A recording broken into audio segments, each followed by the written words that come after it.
I am Daniel Lucas, and welcome to Book 101 Review. Book 101 is all about the books that I read for the last 40 years. And today I have my special guest.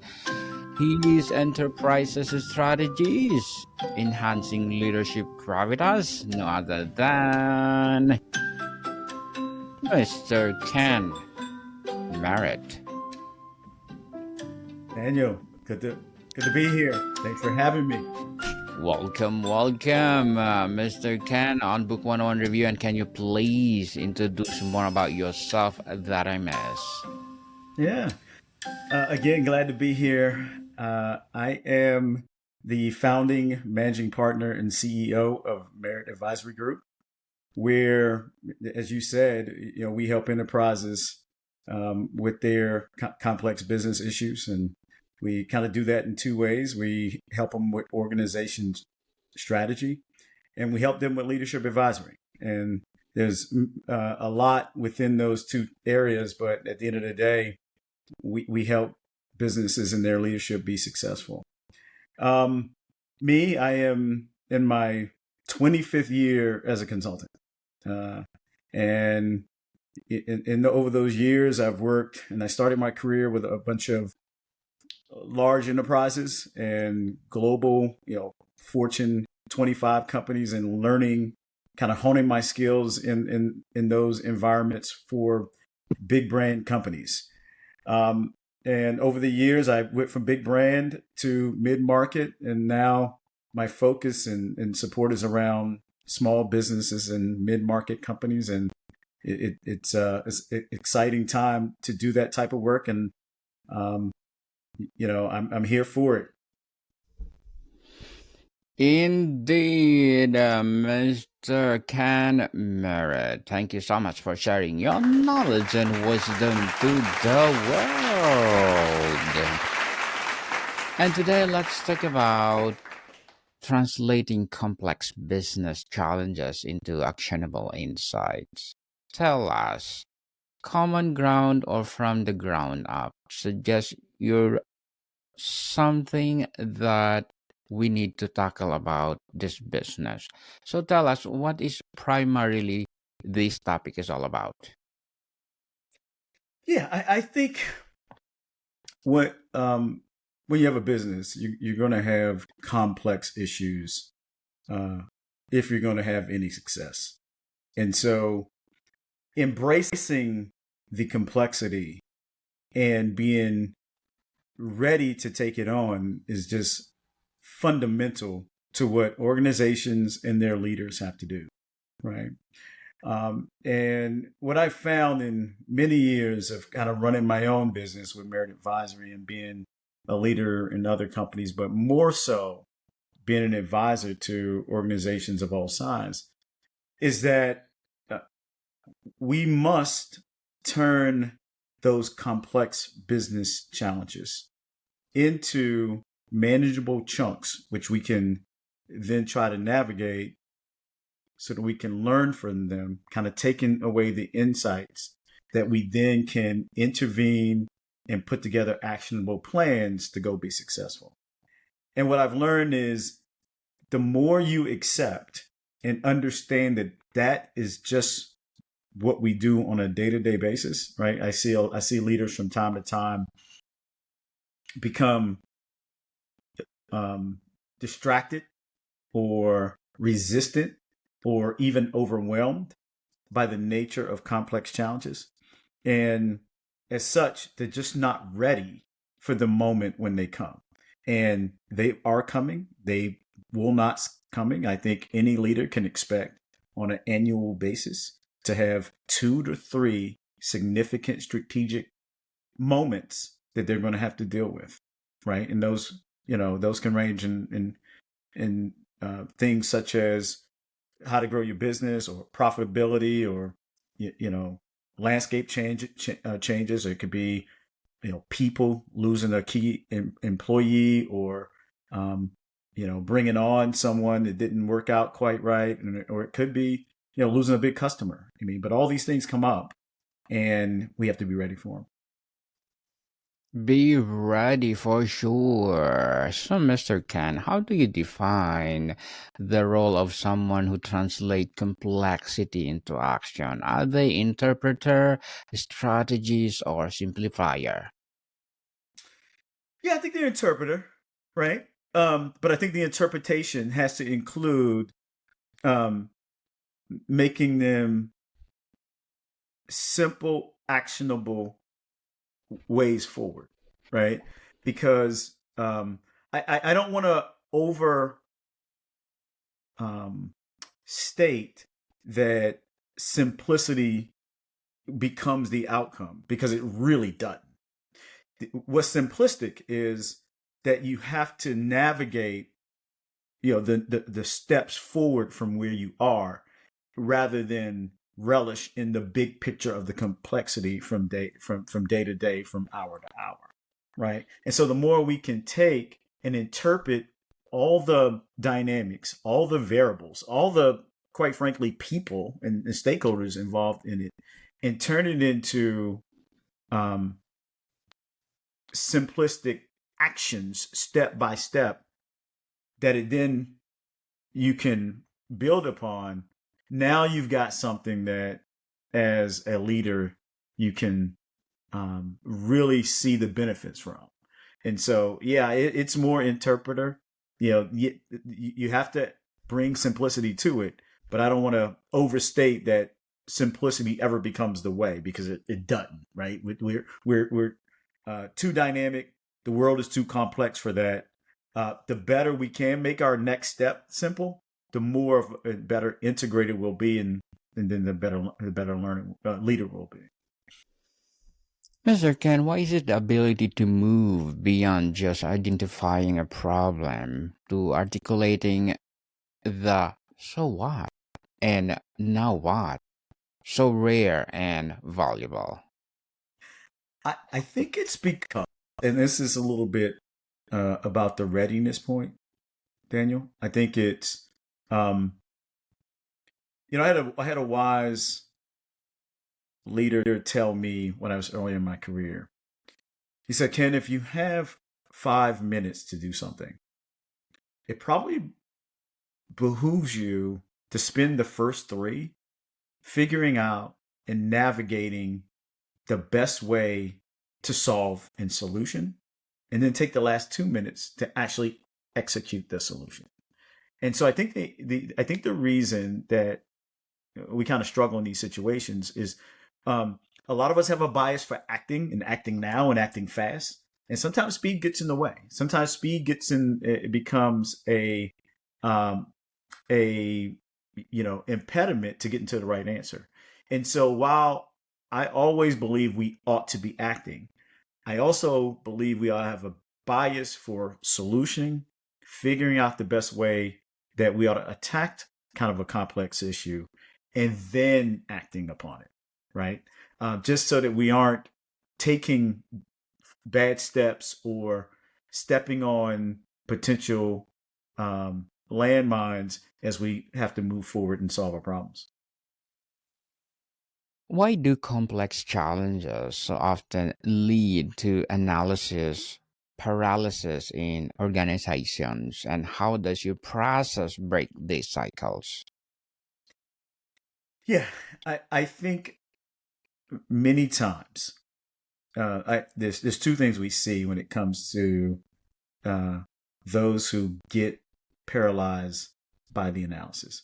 One, I think, is just a gap in capabilities, right? It's just you haven't seen these scenarios before, and you are, studying, trying to sort through it, try to understand it, and having to think about, what's this mean for us, and how should we go about intervening, right? I think that's one. Just the newness of it. The other time, Daniel, and I sometimes call it romancing the problem. I think there's just times that, um, if we're not in the right mindset, if we're not a properly kind of agile leader in organization, that we will, organizations will swirl. We will kind of get caught up in that business complexity and that challenge. and overthink and over process, or and sometimes avoid that situation until we're actually forced to act. And so both are prevalent. We like to believe that 80% of the time it's that we're figuring out the complexity of the situation. But I have seen, but I'm not so sure that's the case. It's probably more like 2/3, because there's about a third of the time that we kind of romance the problem, so to speak, rather than going after it. Mr. Khan, on the process of translation, when faced with massive, multifaceted business problems, what is your first step in breaking it down into something manageable? Yeah, it's a great question, because I do this for obviously for my business, but I also do it for my clients. I believe that you first ought to step back and make sure you have broad context for the business complexity. The bigger and the more complex the business problem, the more it impacts and is influenced by the broad context. And broad context, just for clarity's sake, includes kind of your external environment as well as internal capabilities within your company. And so the first thing I believe is understanding the context of your industry, your market, your competition, and your external stakeholders, and how they are impacted or have influence on the complex situation. Then take that same discipline and get an internal look at what's happening here, looking at your capabilities, what you do well, what capabilities you need to navigate this situation, where the gaps are, where the opportunities are, where the investment come from that you need to make. And once you have that full context, I think then is a time to start looking at the plausible solutions, and how you proceed with tactics and actionable activities going forward. How critical is to correctly frame the problem before seeking solutions? Can you share an example of how reframing led to a breakthrough? I think it is absolutely essential, right? 100% level, right? And I think that um, there are instances where we must make sure that we're talking about the cause and kind of the root of the issue, and not just the symptom and some ancillary kind of impacts of things. And so I had a scenario recently working with a client that uh, their they believed that their team, right, just didn't have the right leader, right? That the leader was the quintessential issue for why the team and the function wasn't providing the service levels that they were committed to. Well, once we stepped back and looked at the full context, what we understood, what we come to find out, is that the context of what we were asking the function to do was outdated, was not right for the moment, was not competitive for where the company was at the time. As such, the leader, who in many ways I thought did a reasonable job at trying to navigate from the traditional goals and objectives of the group, literally struggled because they were missing, that 20% of what they needed to be working on just wasn't on the radar of that leader or the team. And so it wasn't, my point in the moral of the story is, sometimes when you look at a leader and you are assessing them and their team and the work they're doing, it's fair to step back and make sure that the context, the ask, the role that we're asking that team and that function to play is the right one, and it's clear to everyone so that we can all be aligned on expectations. Very well said, Mr. Ken. Totally, totally empowering.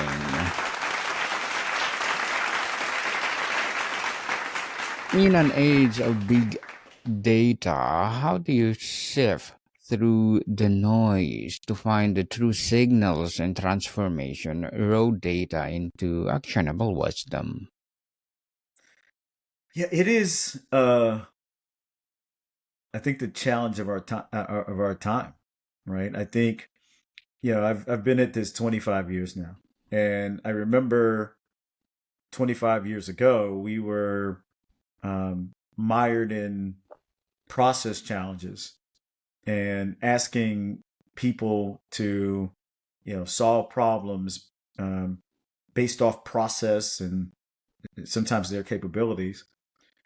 And then we went through a cycle where there was a lot of investment in the shiny technology tools that'll help us be better at it. I think while we've, in many ways, upscaled on a macro basis the abilities of people to navigate data, and we've invested in many tools to do so, I think the speed for which we have to do things has gotten more and more complex as the volume of data, has come into the equation. And so your question about how you sift through it, what I've learned as a longtime consultant is the best way to navigate a plethora of data and perspective and insights from all over the place is focus first on the outcomes, the question, the conclusion and slash hypothesis that you need to put together, right? Because what tends to happen is in the absence of that as a North Star, we all will be distracted by the shiny data insights that we might can pick up, right? I will never forget a client situation that I had where the dilemma was you had this great business team that was really smart, but challenged by the complexities of their market. And at the same time, the company had invested millions into data scientists. This organization, Daniel, had 250 data science serving the enterprise.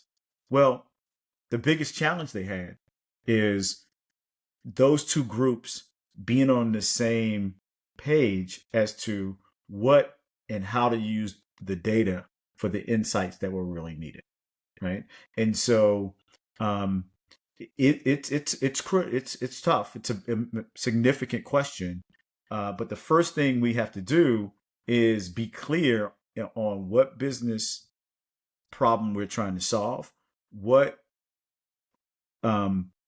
analysis and insights would prove or disprove our hypothesis, so to speak, and then find the data and analysis that does that, including maybe some other things that might build upon it, but do it that way so you aren't distracted by all the shiny data that can be thrown your way.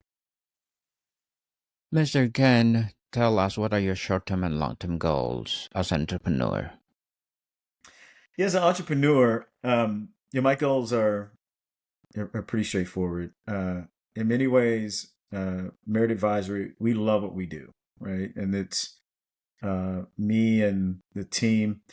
We want to continue to do enjoyable strategic work with clients, right? And as a consultant, it isn't always great work, but for Merit Advisory, we put an emphasis on doing the type of strategy, big brain solutions that make an impact on what our clients do, right? And the more that we do to serve them, usually the more fun we have as a group. And so growing that type of work for us is number one. Number two is we love working for companies and, in essence, friends and relationships. Um, it is something that I pride myself on. And every client of mine these days is not just um, a business acquaintance. I want them to be successful. I want their companies to be successful, and to do so, I need to get to know them. They need to get to know me, and so we at Merritt Advisory, they need to get. We focus on getting to know them, i.e., their strategic context, what they're going through, what will make them successful, such that they then give us the trust to let us be a partner in what they do. And so our goals are just that: do the kind of work we want to do, and do them for the people that we want to do it with. Good luck to your goals, Mr. Ken, and looking forward for more success. And can you please recommend a book or books that influence your journey? Yeah, I there are a number of things, and you can see over my shoulder. I have a pretty good collection of books that I've gone through over the years and helped frame my way of thinking. Um, the three I thought I'd highlight.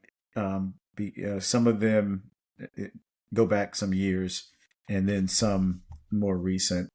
Um, the first one I'll hold up here is Corporate Agility, and this book was written by a friend of mine. I actually am quoted in the book, and but it's all credit to him and his team. But it's really about being able to navigate your situation through having agility. And agility is a mindset. Agility is an integrated, interactive process, and then people. And so that has been a great influence on the way I think about it.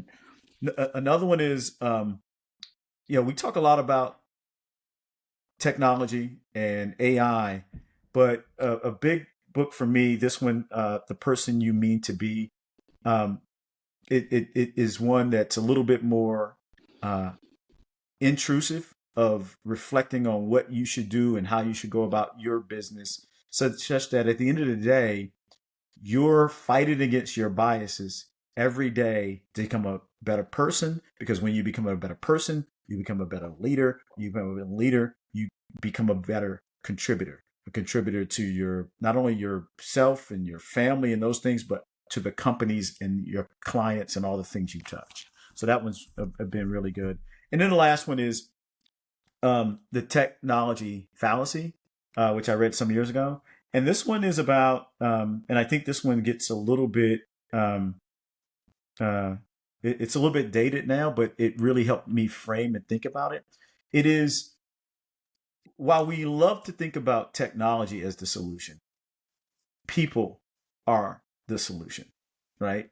And we use technology to augment what we do. And I love to think of AI that way, right? As we become a more AI centric organization, AI will be the technology that supports us being better leaders as humans, first and foremost.